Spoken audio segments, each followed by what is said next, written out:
शिक्षा संयोग आज कार्यक्रम को स्वागत। पिलाने तुम्हें समस्ते घरे खुशी थी बोली मोर आशा। मु तुमको आज गोटे सुंदर गीत शुणाऊँगी, तुम्हें मन दे शुण।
ताले गीतटी शुणी तुमको भल लगी ना।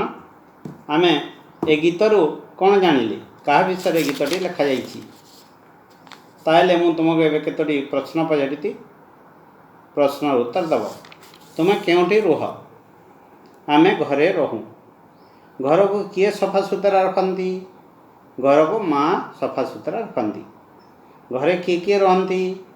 घरे माँ बापा भाई भौणी जेजे बापा जेजे माँ काका खुड़ी रहती। तुम घर देखा किपरि पिलाए? आम घर देखा खूब सुंदर। ताहले जानिल आम आज घर विषय पढ़ा। आम हसखुशी बहीर सुंदर आम घर पद्धति पढ़ा। मु गीतटी को बोलुची, तुम्हें मन दे शुण और पूरा पर तुम्हें बोल।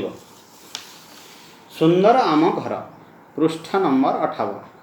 आमे जो घरे रहू सीए भारी सुंदर, धूली अळंदु न थाए बड़ सफा सुतर। जाति जाति मंदार रे हसे आम बगीचा, निरीमल परिवेश चारिआड़ फरचा। घरटी आमर अछि नई बंध कड़े, अपराजितार लता माड़ी थाए बाड़रे। पढ़ापढ़ी सारी दई भाई बंधु मेलरे, आनंदरे खेल खेलु नीति संज बेलरे।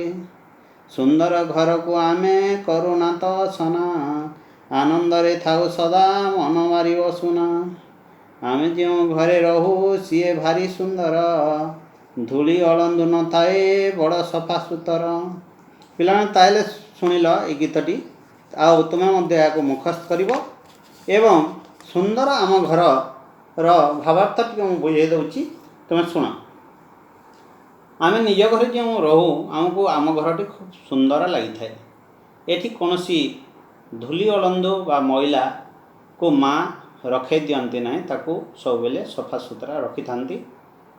एवं विभिन्न फूल फल रे आम घरर पछपटे थिबा बगीचा सुंदर देखा जाए। एवं आम बंध कड़े घरटी अछि एवं सेठी बाड़ीपटे अपराजितार लता रे फूल गुड़िक खूब सुंदर देखा जाउ थाए।